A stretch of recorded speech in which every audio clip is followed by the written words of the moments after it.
Powerhouse cast. We are all excited to see them here one by one. Ladies and gentlemen, a warm round of applause for Team Task Force Firewall. Starting off with the visionary director, Direk Rico Gutierrez. Hi, Direk. Kailangan ko mag-direct pa doon. Babalik pa si Direk dahil magtatrabaho pa siya. Turning action into art, Direk Mark Kevin De Vela. Hi, Direk.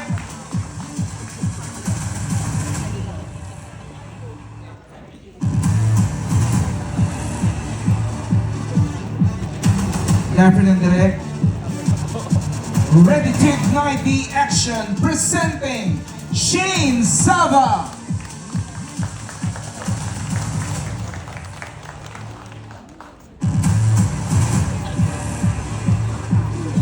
Wow, look at Shane. Hi, Shane. And now let's welcome Lexi Gonzalez.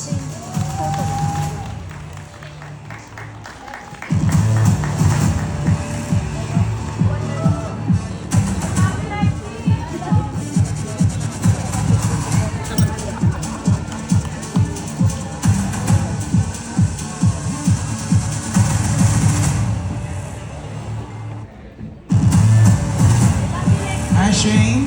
Hey, hi, Lexi. Happy birthday.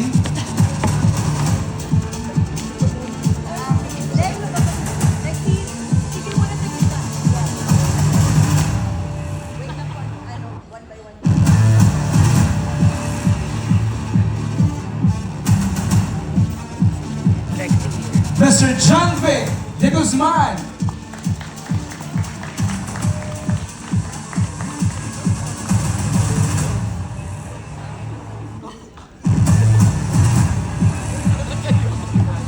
Hey, John Vic. John Vic, hold sa gitna.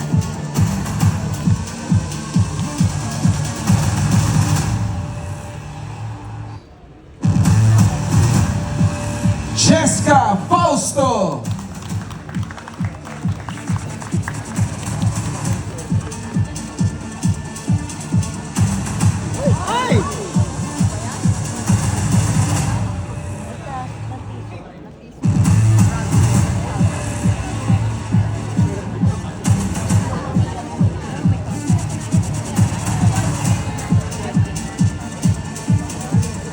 Ibang dating mo, Jessica.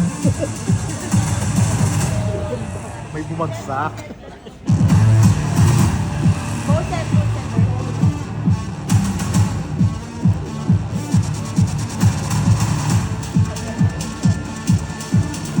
Luis Hontiveros. Jessica.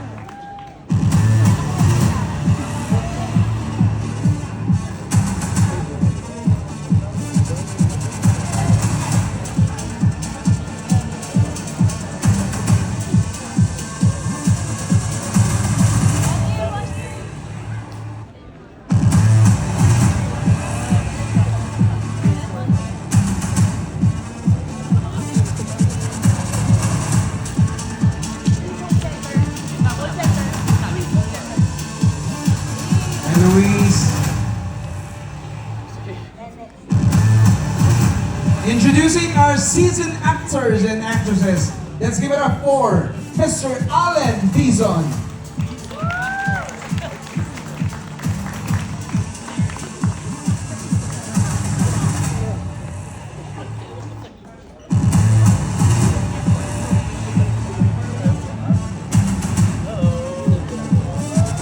Hi, Sir Allen.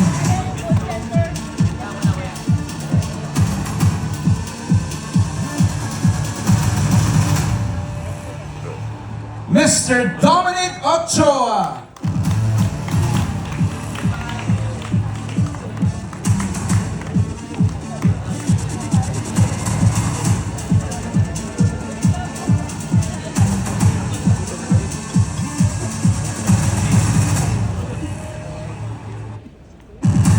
Sir Dom.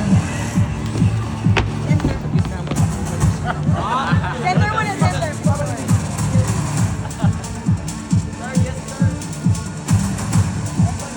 Miss Glenda Garcia.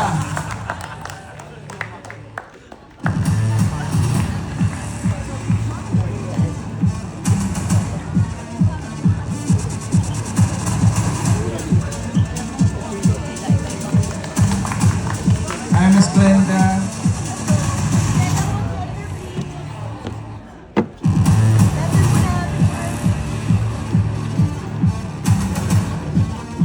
Miss Ana Abad Santos.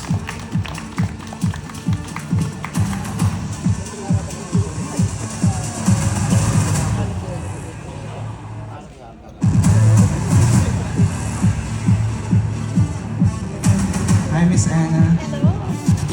Sana, hold center. Hold center. Thank you.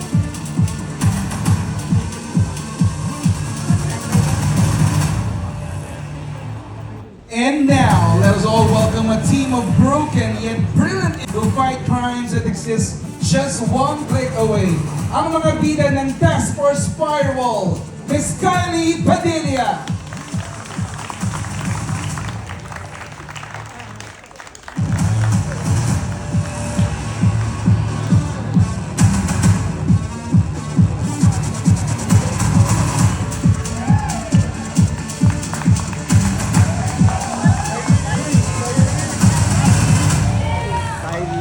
Hey, Kylie. Wow. Look at those side views and everything. Jack Roberto.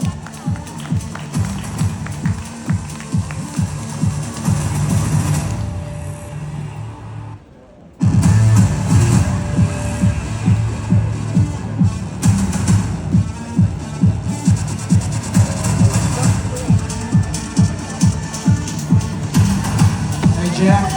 Back center muna.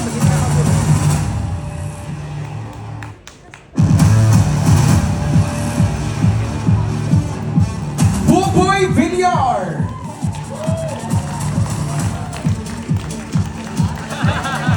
Wow. Look at the hair.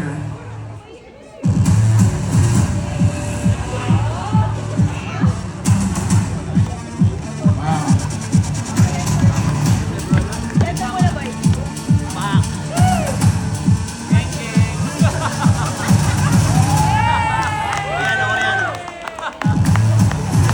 Outfit check. And of course, Miguel Tan Felix.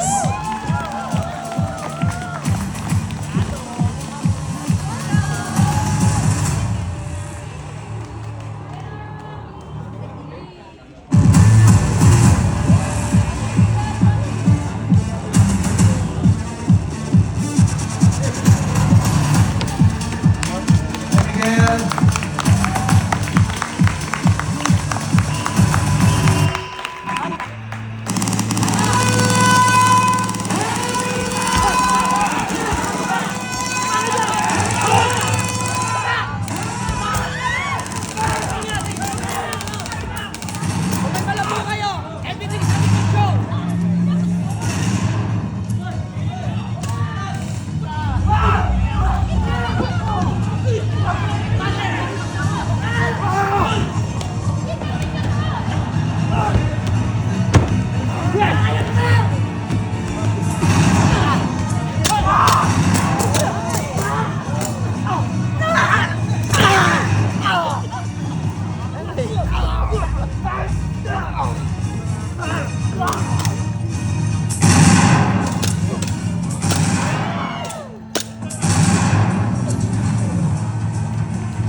Fausto. And of course, Miguel Tan Felix.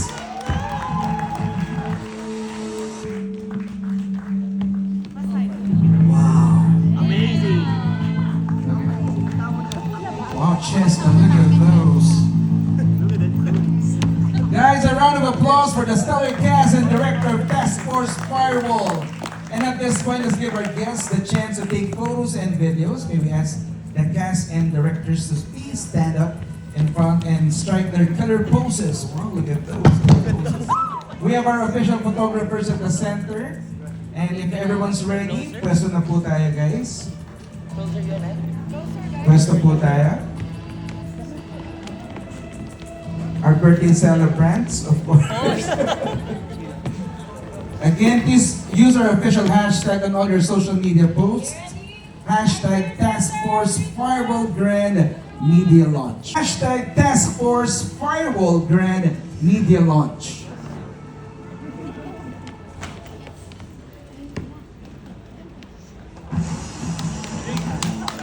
Thank you guys. Maraming salamat. At talagang buboy, narinig ko yung boses sa soundtrack, no? Talaga na boy, eh. Akala ko magiging OST direct yun. The wall is on fire. Hindi ko nasingit ko lang po. Salamat po. Talagang magkabang-abang ang series na ito, ang intense na mga eksena at ang cinematography. Wow! Grabe. Sir Bernard Santos of My Movie World. The question is, you've done action roles before. What new side of you will audiences see in Task Force Firewall? May tanong muna ako. Ba't ang pogi mo today? We'll be right back. Magandang hapon po sa inyong lahat. Maraming salamat po sa pagbigay ng oras para sa show namin. The question, ano yung tanong na kalimutan ko? The question is, can you read it? You've done action roles before. What new side of you will audiences see in Task Force Firewall? Siguro po ang masasagot ko dyan is yung rappelling namin from 17th floor, di pala 15th. Kasi bata pa lang po ako, nagka-training na ako with the harness, kung paano gamitin yung harness ng tama. Pero first time kong bumaba sa building. And ang masasabi ko, nakakatakot po siya. Pero nagawa namin ng maayos. And ang ganda tignan pag napanood niyo na pa. So I'm super proud of myself. And yun nga, abangan niyo po yun. So that's new. Also, first time kong makakatrabaho si Miguel dito. And body cop ang relationship namin dito. So, yun, ang ganda rin ng chemistry namin on screen. So, and ano siya, mahusay siya na artista. And yun, Yes. I'm really happy to be working with him. And syempre, the rest of the cast. Thanks, Kylie. And now for Miguel Tan Felix. Miguel? Amazing. Do you have size 9? Joke lang po, inside joke lang po namin. How did this role challenge you as an actor? And what did you discover about yourself through the process? Thank you for that wonderful question. Good afternoon po sa inyong lahat. Para sa akin, isa to, ang challenge sa akin ito ay yung genre niya, na hard action. First time ko mag-hard action. Pero dahil willing naman akong magpakapagod sa set, nandiyan naman yung guidance nila direct ng aming stunt team at ng aking kapartner na si Kylie. Kumbaga yung challenge na yun nababawasan, mas nagiging enjoyable yung buong process na yun. As an actor naman, yung character ko dito, medyo tricky siya dahil iba yung pinapakita niya sa labas, pero iba yung nararamdaman niya sa loob. Na sumasalamin sa maraming tao, na for sure ganyan din kayo, iba yung pinapakita niya sa pamilya niyo, sa friends niyo, pero deep inside, malungkot kayo, parang gano'n. So very relatable yung character na yan. And challenge din siya dahil kailangan mahanap ko yung sweet spot, yung balance doon. And pwede ko ba sabihin yung... And yung character ko dito ay may PTSD kasi galing nga siya sa militar and nakita niyo sa Master Cutter, si Galo, same character po yun, magkaduktong sila. a few years ago lang yung The Master Cutter. So, maraming naging experiences si Galo sa pagiging militar niya at dala-dala niya yung trauma na yun hanggang sa mag-retire siya at mahanap niya yung pamilya sa PBI. So, yun yung challenge po, Kuya Betong. You got it right, yeah. Thank you po, thank you. Sabi ko na nga ba eh. Feeling ko ikaw talaga tayo nawawala kong tatay dito. What makes Firewall timely and important for Filipino audiences today? Any realization or lesson learned while filming the show? Well, nakakatuwa po dahil nga ngayon ay, ayoko yung word na sinasakop eh. Hindi naman siya word na sinasakop. Kumbaga, yung mundo po ngayon ay punong-puno na po talaga ng technology at hindi na po natin may kakaila na panahon na po nito ng mga anak po Sa natin. cellphone na lahat. Nasa cellphone na lang. Thank you for that, Chief. Anyways po. So, maganda po yung firewall na ito dahil like sinasabi ko po kanina, ang firewall ay gusto ko po talaga matuto. Bakit gusto ko po matuto? Kasi ang dami na po nangyaring scams, ang dami na po nangyaring mga savings natin nawala dahil sa isang pindot lamang ng mga masamang tao na yan na pagsasamantalahan na yung mga, alam mo yun, yung savings natin. So, malaking aral ito para sa mga lolo't lola natin. Of course, bilang isang anak, apo, na papayuhan ko yung mga mas nakakaedad sa akin na ito po yung understanding namin sa cybercrime or sa mundo ng internet. So maganda rin siyang pag-usapan through family. So, yun po yung, did you understand it? Of course. Thank you so much. Thank you, Buboy Jack.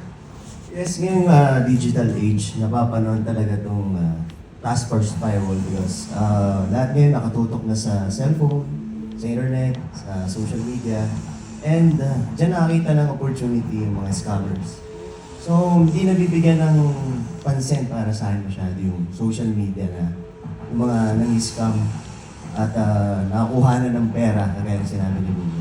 So, kinain namin dito about SIM swap, yung mga scandal, mga sexploitation, mga ano pa ba, marami pa, ayoko na na-spoil, pero lahat ng tungkol sa cybercrime na tinututukan ng PBI, PBI ang tawag sa amin dito sa show, yun yung pinakita namin sa mga tao. Learnings dito, of course, yung huwag tayo magbigay ng OTP, lagi yan. yes. Kasi meron ngayon sa panahon ngayon, kahit yung mismo bangon nagbibigay sa atin ng billing, sa credit card, na experience Sila yun. mismo yung nagte-text. Oo, sila mismo yung nagde-text and minsan na-encounter ko yan, tinanong ko sa teller ko kung totoo ba yan.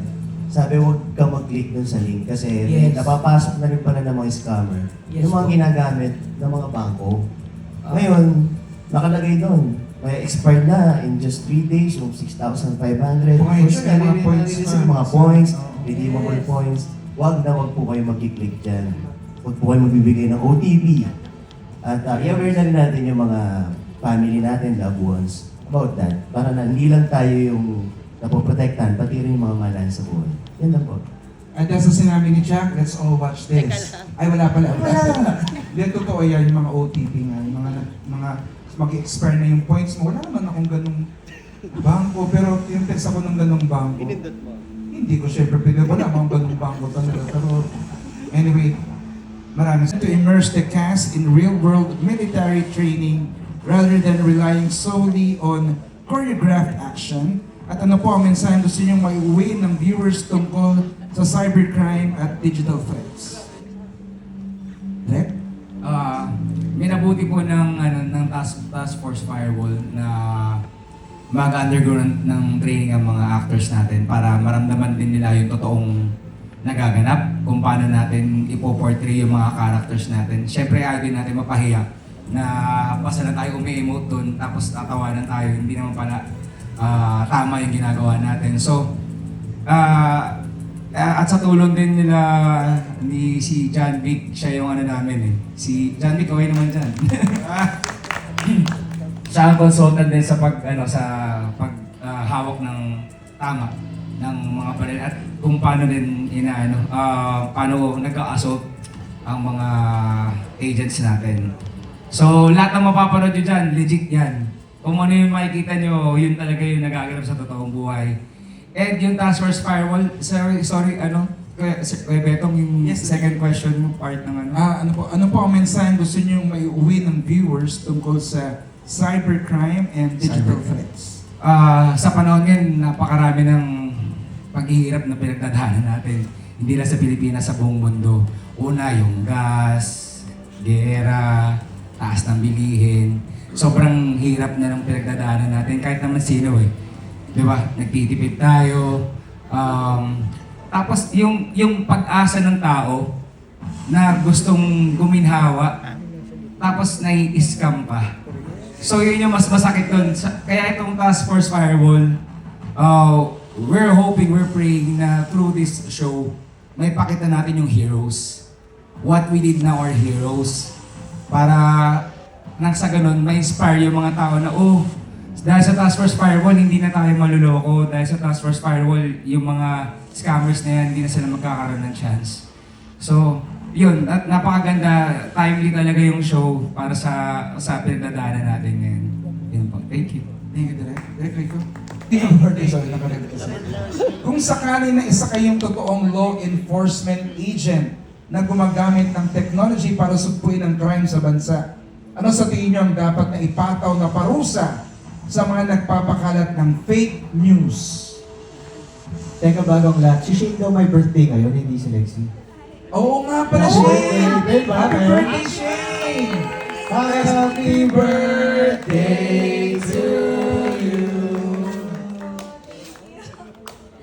Ayan, ay, John. Ano po ulit yung tanong? Ano ang birthday wish mo? Kung sakali na isa kayong totoong law enforcement agent na gumagamit ng technology para sugpuin ang crime sa bansa, ano sa tingin niyo ang dapat na ipataw na parusa sa mga nagpapakalat ng fake news? I think po dapat talagang ikulong sila. Kasi fake news, dahil po sa mga fake news, madaming mga taong naloloko. Kasi syempre ngayon, lalo na sa ano po natin ngayon, yung mga AI, grabe, ang dali-daling Yes. gumawa ng mga AI videos, AI pictures, na parang totoong-totoo sila, na nangyari sila. Tapos, syempre, ang daming mga naniniwala, lalo na yung mga lolo't lola natin na hindi naman techie. And kaya po dapat talaga yung mga nagpapakalat ng mga ganong videos o ng mga pictures, kailangan po ikulong sila kasi nakaka-apekto po sila sa madaming mga tao. Yun po. Makukulong. Gano'ng katagal? Mga 10 years. 10 years. Para matakot sila, di ba? Kasi totoong-totoo na talaga. Oo naman. Tsaka kasi, sa palagay ko, ang fake news, hindi lang naman mga personal na buhay natin ang naapektuhan yan. Minsan national. Diba? Sa fake news, may nananalong politiko kahit di naman dapat. So para sa akin, Wow. bukod sa... Wow, strong words. I mean, tama naman yung sinabi ni Shane na bukod sa makulong, I think dapat matanggalan din sila ng right to access the internet, gadgets and everything. Kasi para sa akin, ang fake news is a virus that can ruin a nation. Ganun siya kabigat. Thank you very much. Such strong words, Lexi. What would you like to add, Jessica? Yes, actually, a lot of people think kasi na internet is just internet, it's not reality. You know, na parang we cannot touch it, intangible siya. But it definitely is a reality nowadays. Lalo na ngayon, nandito. We're all holding our phones, laptops. Parang inevitable na sa atin na hindi natin yun mahawakan. And a lot of people nowadays talagang matatalino. At yung mga matatalino, hindi lahat po maganda yung intention. So, if I were an actual law enforcement, like to establish a law in the Philippines, that would be, aside from imprisonment, depende kung ilang years, but it would be no access. Wala silang access to buying any form of gadget, any form of software. And I think that's the best way po talaga. Aside from pwede rin putulin yung dila at kamay. No, but that's how I see it talaga. And I think that's the only way. Thank you very Thank much. Nothing diva, Jessica. Ay, sorry. Ang gandang damit ni Jessica. Our next question will be coming from GMA Pinoy TV. This is from Ms. Glenda Garcia and Ms. Ana Abad Santos. Your roles here are two completely different people, and in real life po, you have worked with so many talented stars already. We would like to know kung paano nyo nabalanse ang pagiging nurturing sa pagbibigay ng wisdom sa younger stars, but at the same time, you want them to accept the hard truth in this industry. Miss Brenda? Ako naman natutuwa ako kasi ang lagi ko rin ka-eksena si Kylie. Tsaka alam naman natin talaga na si Kylie, every time na dumarating siya sa set, prepared talaga. Alam niya, memorize niya yung linya niya, alam niya yung attacking gagawin niya, at kung ano man yung parang hindi siya mahihiya na mag-ask sa akin ng pabor, halimbawa na, Tita Glenda, ano ba sa palagay mo? O may collaboration kaming dalawa kung paano namin aatakihin yung eksena namin. Kaya ako natutuwa. At syempre, si Miguel, nakatrabaho ko niyan dati at alam naman na natin kung gaano siya kagaling na artista. At lahat sila, alam ko, na mahuhusay. Kaya sila nandito sa industriyang ito. Ayun lang, tulungan din lang talaga. At dapat talaga hindi rin mahihiya na mag-ask din ng help sa mga senior stars kung kailangan talaga ng tulong. At ako naman laging nandito para... Napanood ako, sorry. Malapit ako maging senior. Sorry. Ayun. Lagi akong ready magbigay ng tulong, ng advices sa kanila. Yun lang po. Miss Anna? Thank you, Yes. Miss Brenda. Hello. Well, from me, no, I've only done a few days, and honestly, there's really no space to give any advice or show them, you know. Andito po ba siya? Hello po, ayun po. And the question is for Luis and John Vic. Paano naka-apekto ang hirap ng training sa chemistry nyo sa set? Ano yung mga naging adjustments nyo sa mga characters na gagampanan ninyo for this series? Well, ako, actually, gusto ko lang syempre mag-thank you sa lahat ng buo ng Firewall sa production. Miss Ali, Miss Joy, creatives, kila Direk Kevin, Direk Rico, maraming salamat. And syempre sa cast, dahil grabe yung tulong din at the same time, kasi sa totoo lang, isa to sa mga parang pinapangarap kong role. Ang isa sa maging parang operation, sundalo, and sa tulong ng Air Force, talagang lahat ng na-training ko doon, at least kahit pa paano na nabigyan ko sila ng idea kung paano talaga Kasi mag-CQB. guys, si John Vic po talaga ay Philippine Air Force.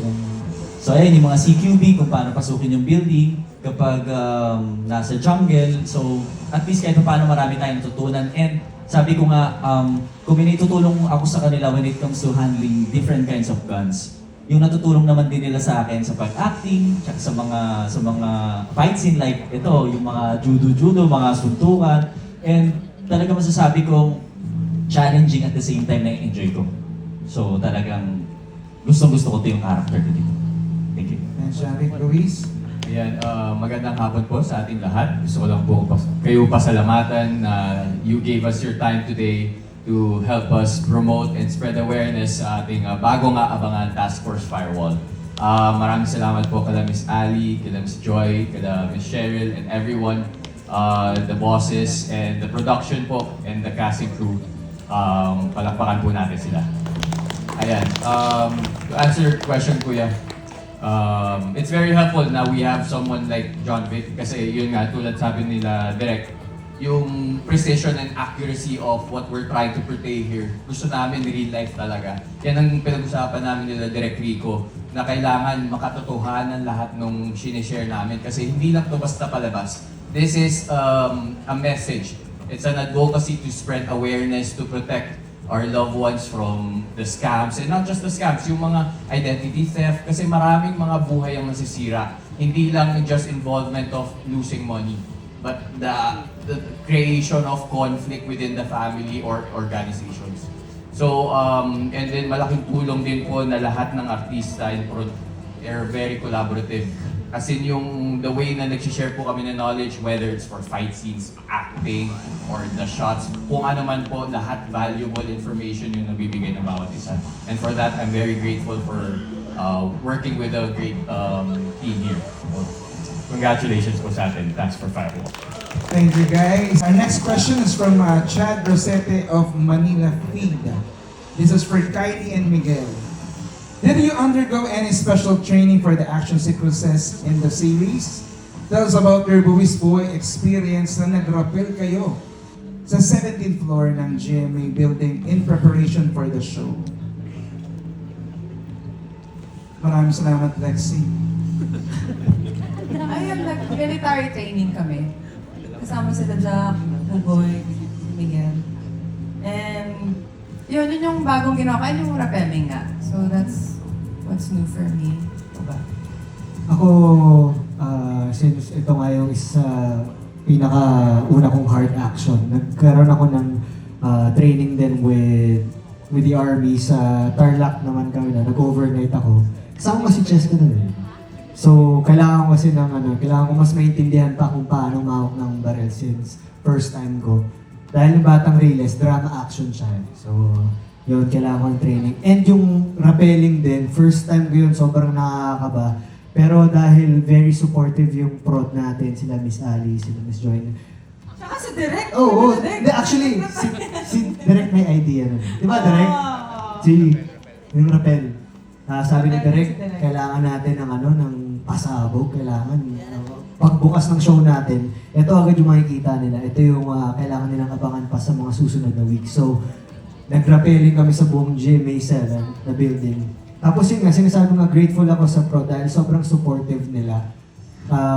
Talagang sinisiguro nila yung safety namin at yung suporta nila nandun. So kami bilang artista, gusto rin namin suportahan yung prod na, gusto niyang pagawa sa amin to, since gusto nating pagandahin yung show, gagawin namin. Hindi kami nagdalawang isip ni Kylie na, rappelling, training bukas. Ikaw, di ka nagdalawang. Ako nagdalawang isip ako. May dalawang anak na naghihintay sa bahay. Pero kasi, on my part naman, yan ang pinakagusto ko sa trabaho ko. Na bilang artista, nakakapasok ako sa buhay na hindi ko buhay. Tapos nagagawa ko yung mga hindi ko talaga nagagawa. Kasi nabawasan na yung pagiging daredevil ko dati nung bata ako. Nung wala pa akong anak, gusto ko yan.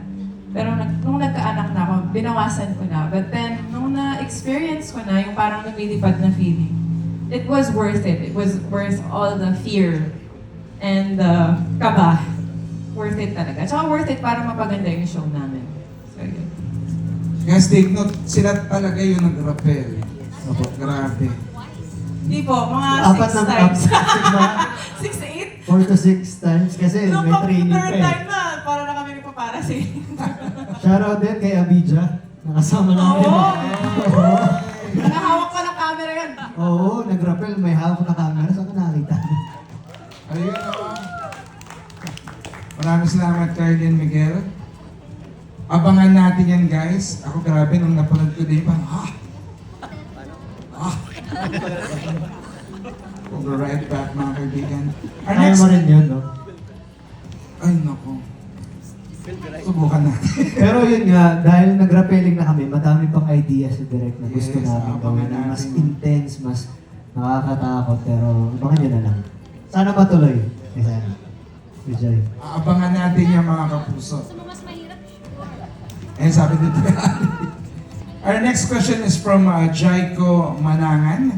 At ang question natin is for Kylie, Jack, Buboy, and Miguel. If your character has a signature weapon in real life, what would it be and why?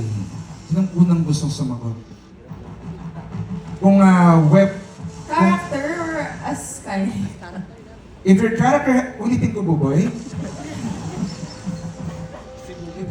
Hirapan kasi siya, English kasi ito. If your character had a signature weapon in real life, what would it be and why? I think si Isa's, my character's name. Gumagamit siya ng baril because she has to. Tapos, she's on a mission. Pero I think deep inside, ayaw niya talagang, kung posible, hindi siya papatay ng tao. But, kung pipili siya, hand combat na lang. Para there's a chance na pupusasan na lang niya yung character ko. Pero as Kylie, hindi naman kasama, but I'll just say it. Gusto ko knife. Kasi mas intimate ang knife. It cuts like a knife. Yung character ko si Gala, feeling ko, ano yung tawag doon mo yung nilalagay sa fingers? Knuckle, yung 4 fingers. 4 fingers. Kasi feeling ko yung yung character ko kasi parang mas gusto niyang mas ramdam yung bawat suntok. Parang mas intimate din. Pero yung, alam mo yon kasi pag baril, parang hindi niya ramdam eh. Pero pag sinusuntok niya yung kalaban niya, mas ramdam niya, mas na re-release niya yung galit. And at the same time, nasasaktan din siya. So parang, okay. Kayo po. So, Knuckles. Boy, Jack muna. Si Jack muna. Signature weapon. Wala naman ang ibang hub dito, hindi computer lang. Siguro kung ano lang yung favorite kong i-access. No? So, yung computer yung hampas mo sa... Powerful yun, alam mo Oo, grabe yun. Nandun lahat. Gastos yun. Basta character, bigyan mo lang ng laptop, kaya ko na i-access lahat. Ganun. Pero yun na ako anong favorite natin i-access. Siguro kung ako tatanungin mo, CCTV. Para makamusta natin mga malan sa buhay. Makita natin through. Sino ba yan? Wait. Pero in real life, anong gusto mong signature weapon? As Jack Roberto. Mga rifle, no? Mga Yes, Buboy? Siguro, bukod dun sa sobrang haba kong baril, makikita na revolver, thank you po, Chief. Bukod dun sa revolver ko na hawak, kasi si JJ takot naman din siya sa baril eh. Kahit nga ayaw na nga rin gamitin niya kasi gusto talaga ni JJ ay magpalipad po talaga ng drone. Yun yung hobby niya. At kung gagamitin ko siya as Robert. Robert Smart. Siguro drone pa din. Kasi una-una sa lahat, takot ako sa heights. Oo, so natutuwa ako dun sa drone talaga na ang daming pwedeng gawin sa drone. Pwede siyang gawin through defense. Pwede rin siyang gawin through attack. So, di ba? And for communication and for surveillance. There's so many ways to do the... So, drone ang drone. signature weapon. Yeah. At dahil narinig ni Direk na talagang may takot ka sa heights, may plan ka Rappelling ka din. para ma-conquer mo yung fear mo sa heights. Jesus. Guys, palakpakan po natin guys. There you have. May 25 na po yung malapit na. 5 araw na lang ba? 6 days na lang daw, Task Force Fireball. Sana matulungan niyo po kaming mag-spread ng awareness na lalabas na ang Task Force Firewall para makapag-spread din kami ng awareness sa mga pwede pang ma-scam, ma-hack na accounts. At yun lang po, sana po magtulungan po tayo dahil hindi lang karma ang digital ngayon, pati yung mga pang-hold up digital na rin. So, mas maging aware po tayo at sana supportahan niyo po ang Task Force Firewall. After Master Cutter, 8:55 p.m. Thank you very much guys. Maraming salamat mga kapuso. Talaga mang hindi ng aksyon, kundi punong-puno ng aral at liwanag sa mundo ng online. Abangan ng Task Force Firewall. Simula ngayong May 25, Monday to Friday, pagkatapos ng The Master Cutter sa GMA Prime and online via Kapuso Stream and GMA Play. Global Pinoys can also catch the program via GMA Pinoy TV. Naisin natin pasalamatan dahil talaga namang di lang tayo nabusog sa mga kwento, kundi pati na rin